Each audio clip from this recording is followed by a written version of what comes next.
दोस्तों हाउसफुल 5 रिलीज़ हो चुकी है और ये मूवी आपको ज़रूर देखनी चाहिए। इसमें कॉमेडी है, ड्रामा है, मर्डर मिस्ट्री है। फर्स्ट टाइम जो है हॉरर कॉमेडी यानी कि मर्डर मिस्ट्री जो है इसमें लाई गई है।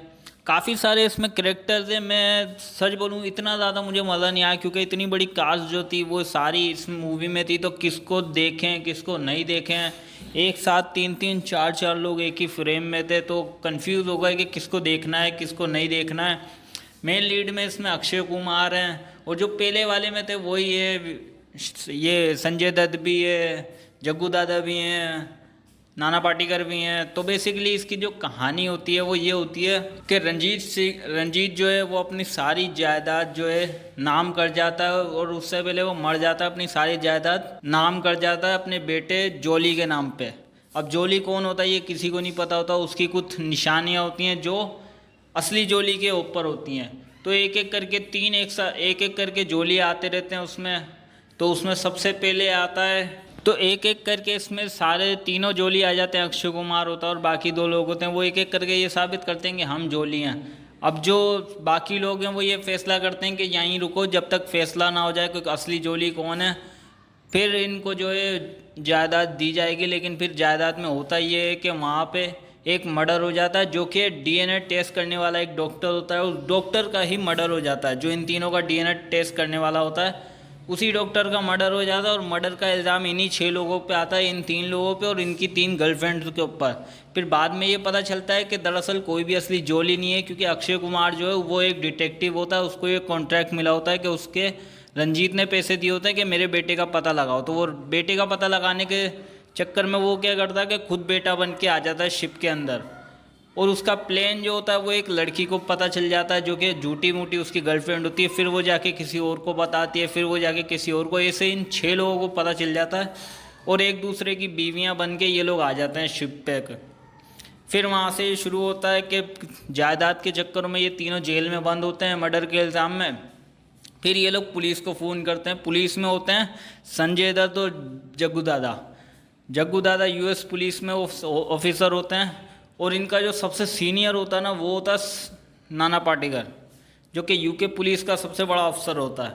तो ये दोनों सस्पेंड होते हैं, लेकिन फिर भी इनको कॉल आता है इनकी एक गर्लफ्रेंड का कि वहाँ आ जाओ ये हुआ है। तो ये दोनों वहाँ चले जाते हैं। फिर ये लोग वहाँ पे फैसला करते हैं कि कौन मर्डरर है, तो पता लगाते हैं। फिर जो उनका मुँह बोला बेटा होता है उसको पकड़ के जेल में डाल देते हैं। तो ये इस मूवी की कहानी होती है। फिर ये लोग पता लगाते हैं कि असली किलर कौन है। फिर जिस शिप के मैनेजर पे होता है, शिप चलाने वाले के ऊपर होता है कि इसने मारा होता है, तो उसको वो लोग अरेस्ट करके जेल में डालने वाले होते हैं। उससे पहले उसका मर्डर हो जाता है। तभी मर्डर होता है जब एंट्री होती है फिर उसके बाद नाना पाटेकर की। फिर वो बोलता है कि मैं पता लगाऊंगा कि किसने किया है। और वो दोनों अपने ऑफिसरों को जेल में डाल देते हैं क्योंकि उन पर शक होता है। लेकिन उसे भी पता होता है कि उन लोगों ने नहीं किया, लेकिन फिर भी उसको पकड़ के जेल में डाल देता है असली पता लगाने के जुर्म में कि कौन है असली किलर। फिर वो लोग पता लगाते हैं और वो सबके सामने 2 ब्रीफ केस रखता है। एक ब्रीफ केस में होता है उन सारे लोगों के क्राइम की जर्नी, यानी किसने कौन सा क्राइम किया होता है सारी डिटेल उसके पास होती है, नाना पाटेकर के पास। वो पहला ब्रीफ केस खोलता है, उसमें सबकी डिटेल लिखी होती है, सबको दे देता है। सारों के क्रिमिनल रिकॉर्ड, सालों के क्रिमिनल रिकॉर्ड होते हैं उनके पास, सबको दे देता है कि तुम सब क्रिमिनल हो। फिर उसके बाद नाना पाटेकर बोलता है कि जो दूसरे ब्रीफ केस में जो है उस किलर का नाम है, उस किलर की फ़ोटो है, और ये तब खुलेगा जब कल सुबह होगी। तो वो ब्रीफ केस कमरे में होता है। उसके अक्षय कुमार सबको बुलाता है और बोलता है अगर हमें खुद को बचाना है तो इसको मार देना होगा।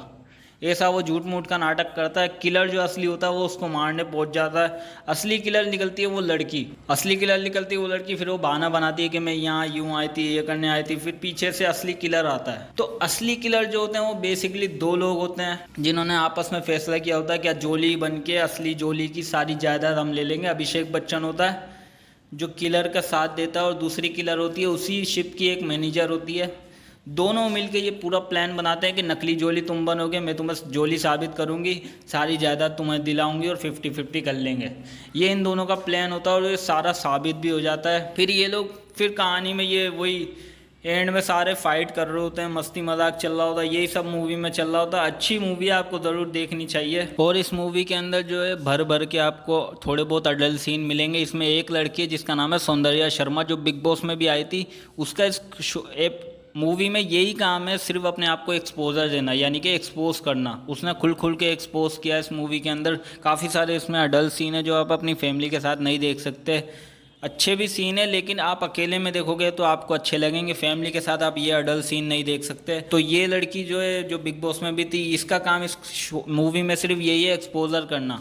एक्सपोजर करने के लिए इसको रखा गया है बस। तो अच्छी मूवी आपको अकेले में देखनी चाहिए, फुल कॉमेडी से। यही मूवी